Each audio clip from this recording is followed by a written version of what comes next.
looking to win back-to-back games after losing on opening night. Durant, 2 hands for safety. And then KD, watch this pass, Smitty. Whoop! Oh, that was nice. Paul Millsap from downtown. James Harden hasn't been doing much shooting lately. This from way downtown. That is deep. 6 for 16. James had 15.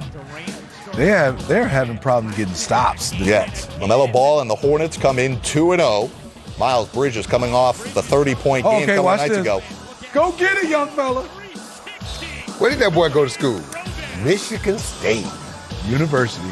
Why'd you ask the question if you knew the answer? Well, I just thought that makes me feel good. Look at that big smile. Bridges had 21 in the first half. Now Durant, the fadeaway. Nets start to pull away here.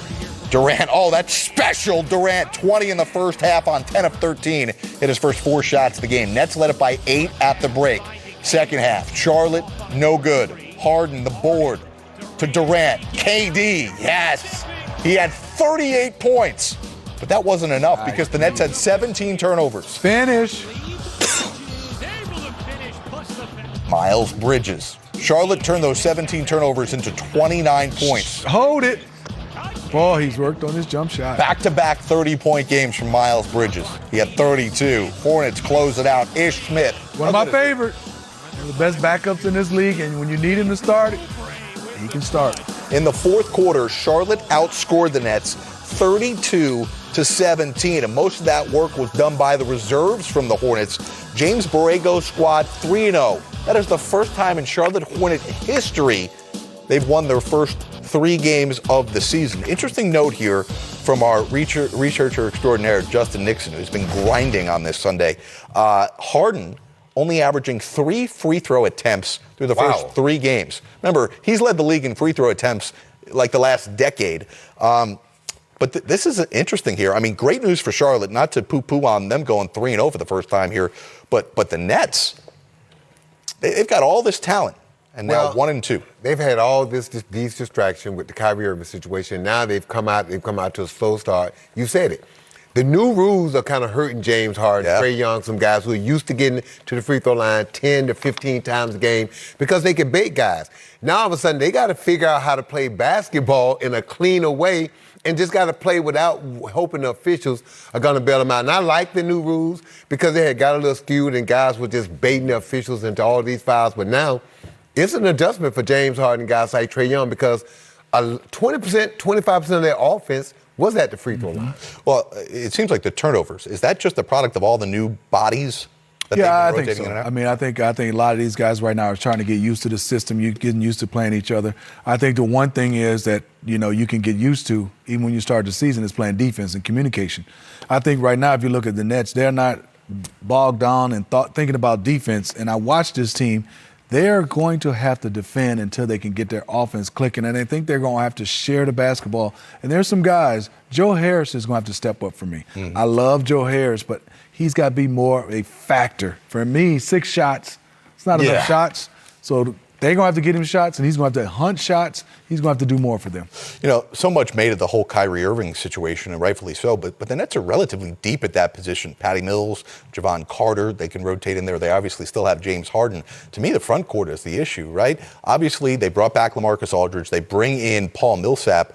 But Nick Claxton, who I think is going to be a phenomenal defensive player, where do they go to when they need a rim protector, somebody to protect the paint? They don't have one right now. And the thing they're going to have to do, Jared, don't let guys get there.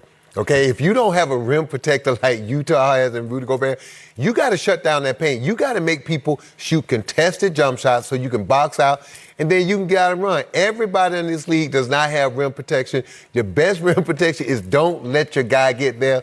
Force him to shoot over the top, box out, and then let your defense fuel your offense. Nets right back at it tomorrow night on the season premiere. Yeah, okay, good.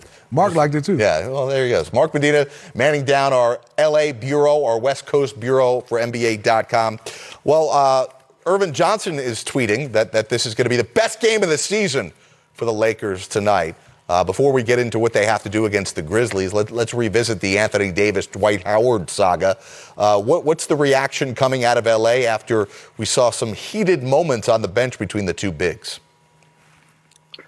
Well, Jared, first of all, love the nickname. I think it's a really encouraging sign that we're getting along much better than Anthony Davis and Dwight Howard are. But they both maintained after the game that they were able to clear the air as soon as that timeout ended. In the second half, Dwight Howard, approached AD in another following timeout, was high-fiving him. So in their mind, they both said it's over. Russell Westbrook said after Saturday's practice that it was such a non-issue that the team didn't even address it. And look, time will tell. I mean, when you look at the history of the NBA, I can't really recall any other incident where you saw a teammate pushing another teammate on the bench because of a disagreement over a defensive scheme. But I've also never seen, such an incident get rectified in a public setting so quickly. But with the Lakers, their issues go beyond that. I mean, they're not on the same page offensively, defensively. They're trying to integrate Russell Westbrook. And while I trust that everyone has the right intentions with everything, the reality is it's a lot with integrating 11 new players and also dealing with a number of significant injuries at the wing position. I think one of the big topics this offseason about Anthony Davis was he has to be in the MVP conversation for the Lakers to achieve their championship aspirations. But also within that was which position would he play? In prior years, in his first two in LA, Lakers came out as an organization and said, listen, he's playing the 4, and ultimately he would play big minutes at the 5. But now in the preseason, we saw a lot of them at the 5. They bring in DeAndre Jordan. They bring back Dwight Howard. Is there an identity crisis right now for Anthony Davis? What's interesting is I don't think there's an identity crisis as far as who he is as a player. I think that he's confident. He's shown that he can do that. But I think there is mixed messaging as far as to what degree he's going to play center. I mean, he went out at media day saying that he's going to play that position. He now embraces it. But then Frank Vogel backpedaled a little bit and said it's probably going to be like what it was 2 years ago, where it was more center by committee. Unlike, like 2 years ago, it was Dwight Howard and JaVale McGee. This year will be a lot of DeAndre Jordan and Dwight Howard. But what was also interesting is in the second game on Friday against Phoenix, Frank Vogel was using a lot of small ball to just test out different lineups. But I think by the end of the season, you're going to see Anthony Davis primarily at the 5 spot, especially, in closeout minutes. But I think Frank Vogel is just trying this juggling act of A, seeing which rotations work, but B, also not trying to burn his starters out this early in the season. Speaking of identity, we've always wondered how Russell Westbrook would fit with this team. And I'm just over here scratching my head wondering why people think that he's going to be a totally different player from the last decade plus in the NBA. The guy's not a three-point shooter, and he's a turnover machine. So I'm curious what they're going to be able to do to incorporate his strengths that seem to be a duplicate often of what some other parts do on that roster. Yeah, it's a really good point, Jared. I mean, Russell Westbrook and the Lakers lead on the fact that he's more open toward this because of his that stage of his career where he hasn't won an NBA championship, and he's playing with a lot of top-level talent, most notably with LeBron James and Anthony Davis. But there's no hiding it that Westbrook's shooting can be a liability, same with his defense. So I think it's really about what can they do to tap into his strengths the most, and where the Lakers can benefit is increasing the pace because of Westbrook's intensity. Where they can also benefit is having an additional playmaker to reduce some pressure off of LeBron James. With all that being said, I think the Lakers have been trying to pass the message to Russ that we want you to be yourself with how fast of a player you are, how intense you are, instead of being passive like he was in the first game. And you know what? As we've seen these first 2 games, it could be just a little bit of trial and error throughout the season with seeing to what extent there are successes and failures with this experiment. Well, the tempo has certainly changed. Lakers are number 2 so far in the first week of the season in pace of play. Mark Medina is covering the West Coast of the NBA on NBA.com. Check out his work there. Mark, we appreciate you joining us. Lakers take on the Grizzlies tonight. Let's bring in Sam Mitchell and Steve Smith here. Are we expecting the Lakers to sing Kumbaya before this game and all hold hands and make sure everything's okay between the 15-man roster? Well, I know Mark said he hadn't seen that before. I can tell you, me and Sam have seen that before, teammates going at each other. But I will say, I didn't think it was much because they did I guess, made up even before the timeout was Right. out. Usually, you don't see guys make up that quick. It might take after the game. You'll go out there and be professional, but I thought it was just a misunderstanding. I thought he had his hands on Dwight. It was more other people grabbing Dwight that made him fall than Right. Anthony Davis, and they need some of this. Now, obviously, you want to keep it in-house.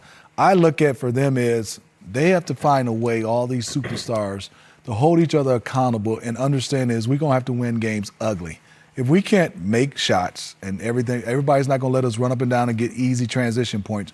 We're going to have to defend, we're going to have to rebound, and we're going to have to lock up and do it on the offensive glass and defensive glass. When it's not pretty, you got to win games when it's not pretty. And that's what I think they have to do. Let's talk Most about- of these guys have been first options. Right. They haven't been the guy that has to do the dirty work. Well, let's- First option AD, first option Westbrook, first option LeBron, first option Carmelo. Right. But everybody can't be a first option. Right. Well, tonight going to be a real tough challenge. Memphis 2-0, but the way Ja Morant's been playing, this has been one of the questions about the Lakers. With all the injuries they have, who's going to defend a guy like Ja Morant with the way he's been playing? I would tell you like this. Me and Sam couldn't guard Ja Morant, but we have to come up with a game plan. That's right. We would have to come up with a game plan. And if I say, Sam, push him left, and if he beats you, I'm going to be there. And Sam has to trust I have to be there. Communication. Communication. We're not stopping him. There's great players you don't stop. You're just trying to contest and make them work hard. That's it. Look, I just think the Lakers right now, they need a little conflict. To Smitty's point, Dwight Howard, Anthony Davis blow-up was nothing. They got bigger problems than that. They got to learn how to win basketball games. And to Smitty's point, who is the guy on the Lakers team that's going to do the dirty work in that starting lineup? Every good team has a guy, too, that does the dirty work, the guy, too, that pass down the ball, a guy, too, that's going to swing the ball, that extra pass. Who is that guy? Because Smitty's point, they've all been first options. They've all been superstars. Right. So now, who's going to do the dirty work, and then who's going to make the sacrifices? They all said it, but now you got to actually do it. Well, Russell Westbrook, they're taking the ball out of his hand. The problem is they're trying to make him into a spot-up shooter. He's not a good shooter. Well, for me, yeah, why would they do that? Haven't they seen the stat sheet? Right. Well, for me is he's 6'4", right? Strong, athletic, plays with a chip on his shoulder. Post him up against all guards. Yes. And let him play out of post. Yes. All of us are a better passer in the post. He can see double teams, and he's strong enough to get a decent or a great shot or a bucket.